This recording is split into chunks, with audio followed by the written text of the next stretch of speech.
ان لوگوں کو معاشرے میں نہیں پھیرنا، ڈسپلن خراب ہو جائے گا۔ اس طرح کے جرائم جو قابل معافی نہیں ہیں، جو میری فیملی کے خلاف بھی ہیں، جو آپ کی فیملی کے خلاف بھی ہیں، اگر اس طرح کے جرائم ہوتے ہیں تو ہمیں بھی کردار ادا کرتے ہوئے میک شور کرنا چاہیے کہ اس طرح کے لوگ سزا میں جائیں، اس طرح کے لوگ جیلوں میں رہیں، اس طرح کے لوگ سولیوں میں چڑھیں۔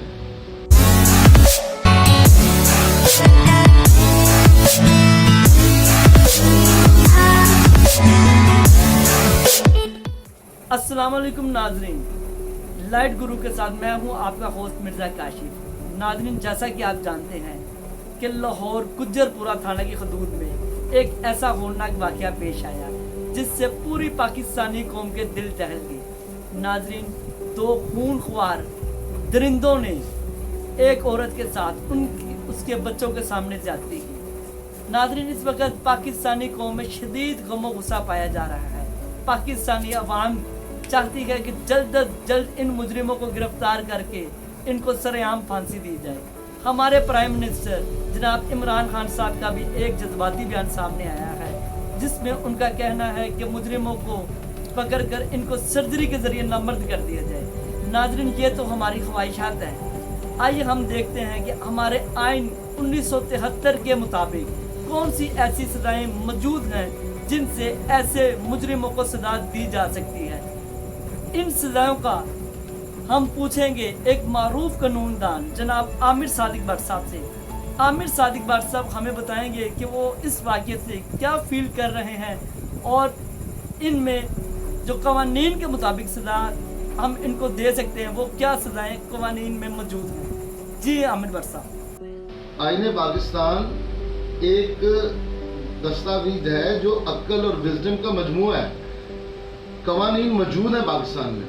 مسئلہ ان چیزوں کا نہیں ہے۔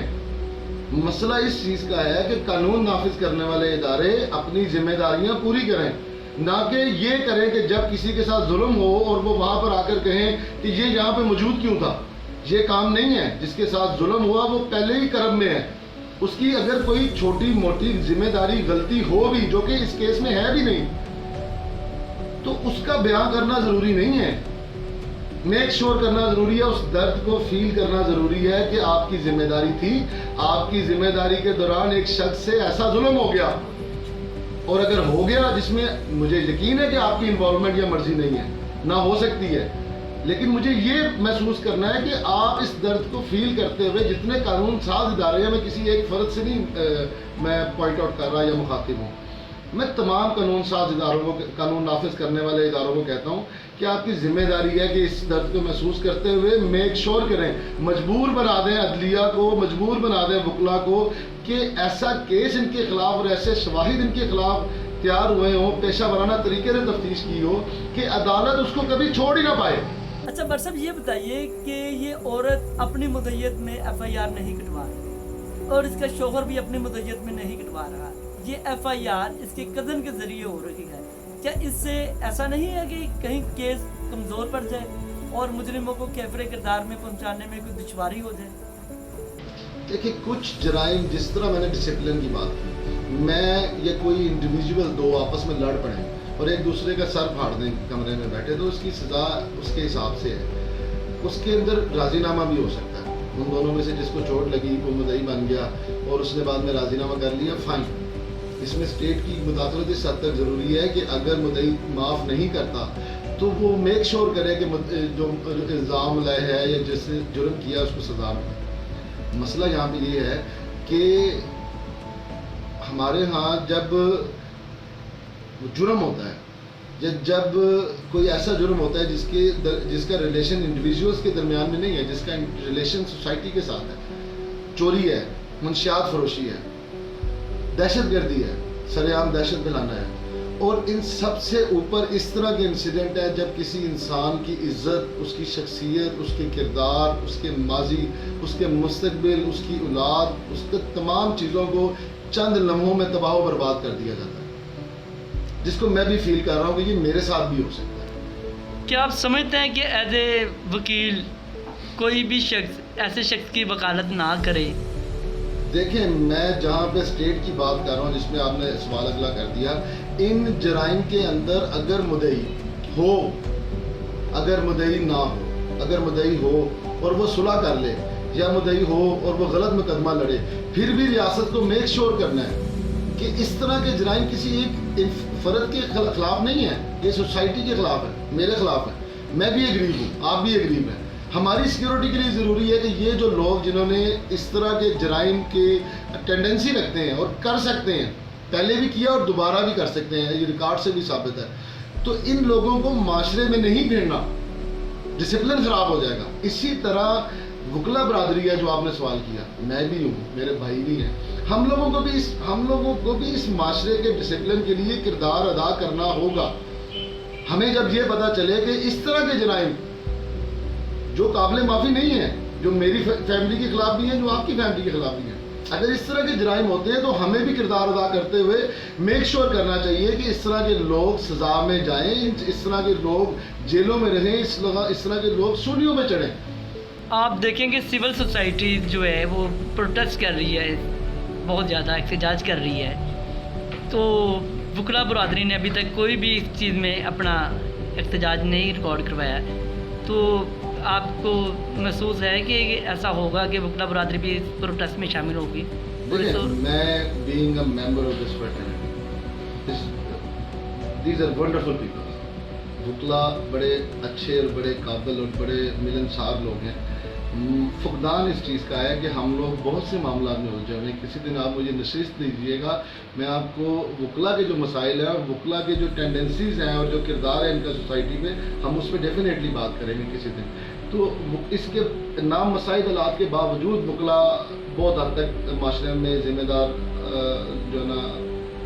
ادارہ ہے اور اپنی ذمہ داری نبھاتا ہے۔ اس معاملے کے اندر تمام وکلا میں غم و غصہ پایا جاتا ہے۔ مسئلہ وکلا کا یا سول سوسائٹی کا یا وومن ایکٹیوسٹ کا یا ریلیجین کا یا مذہبی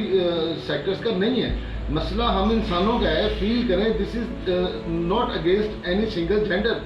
میں بھی وکٹم ہوں، میں میل ہوں، میں اس ظلم کو جو اس کی کردار پہ کیا گیا اپنے آپ پہ فیل کر رہا ہوں۔ یہ کہہ دینا کہ وہ عورت تھی، ڈیفینیٹلی وہ عورت تھی، ولنریبل جو نا ہماری سوسائٹی میں انفارچونیٹلی وہ ایک ولنریبل جو ہے نا فیکٹ ہے، لیکن مسئلہ میرا بھی ہے، میں بھی ولنریبل ہوں، جس طرح میری فیملی ہے، میرے ساتھ یہ ظلم ہے، یہ انسانیت کے خلاف ہوا، یہ کسی جینڈر کے خلاف نہیں ہوا۔ ہیونگ سیڈ دیٹ، میں ڈسکریج نہیں کرتا ہوں جو میری جو وومن رائٹ ایکٹیوسٹ ہیں یا ہیومن رائٹ جو ایکٹیوسٹ ہیں، دے آر رائٹ، ان کی اپنی اسٹرگل موجود ہے۔ جب سوسائٹی کے اندر کمزور طبقہ موجود رہے گا اور وہ خطرے میں رہے گا تو اس طرح کی موومنٹس اور اس طرح کی تنظیمیں اور اس طرح کے لوگ اس درد کو بانٹنے کے لیے موجود رہیں گے۔ سول سوسائٹی بھی موجود ہے، نہ ہو تو یہ درد شاید بہت زیادہ ہو۔ وکلا برادری بھی موجود ہے اور انشاءاللہ تعالیٰ مجھے امید ہے کہ اس معاملے میں اور اس طرح کے پچھلے بھی تمام معاملات میں اور آئندہ آنے والے معاملات میں مزید بہتر انداز میں سب لوگ مل کے، جن میں سول سوسائٹی بھی ہے، وکلا برادری بھی، اور آئی ایم شیور قانون نافذ کرنے والے ادارے بھی ہیں، یہ لوگ مل کر میک شور کریں گے کہ ایسے واقعات نہ ہوں۔ اس سے مدعی کا نہ ہونا، اس میں جو چھوٹی موٹی ٹیکنیکل جو غلطیاں ہیں، میرا خیال ہے ہمیں اس بات سے نکل آنا چاہیے اور یہ میک شور کرنا چاہیے کہ ہمارا معاشرہ جو ہے وہ واقعی رہنے کے قابل جگہ ہو، نہ کہ جہاں سے لوگ بات کر پائے۔ جو ہیلپ لائن پر لوگ بیٹھے ہیں 15 اور 130 یا 1122 پہ جو لوگ بیٹھے ہوئے ہیں، کیا یہ ان کا یہ بالکل اپنے آپ کے سسٹم میں پروفیشنل ہیں یا یہ کہیں نہ کہیں کوئی کوتاہی کر دیتے ہیں جس سے کسی کی جان و مال کو نقصان ہو جاتا ہے، یا ان کی کوئی ایسی خاص تربیت کرنی چاہیے کہ ان کو پتہ ہونا چاہیے کہ یہ ہمارے پہلے مددگار ہیں، ہم مشکل میں جب بھی ہمیں کوئی ضرورت پڑے گی تو ہم ان کو کال کریں گے اور یہی ہمارے لیے کوئی نہ کوئی فورس بھیجیں گے یا ہماری مدد کے لیے لوگوں کو بھیجیں گے، تو ان کو اس چیز کا علم ہونا چاہیے۔ اس کے بارے میں آپ کیا کہیں گے؟ یہ فرسٹ لائن آف ڈیفینس ہے، یہ وہ پہلی آواز ہے جو ہمارے اندر سے نکلتی ہے کہ بچاؤ، اس کو 15 کہتے ہیں۔ تو آئی ایم شیور کہ جو محکمہ پولیس ہے، جن کے افسران بہت ذمہ دار لوگ ہیں، آئی ایم شیور کہ، اور میں جانتا بھی ہوں کہ جہاں پہ جو لوگ بیٹھے ہوئے یہ اسپیشل ٹریننگ کے بعد ہی بیٹھے جا سکتے ہیں، قوانین وہاں پہ یہی موجود ہیں، SOPs یہی ہیں، لیکن اگین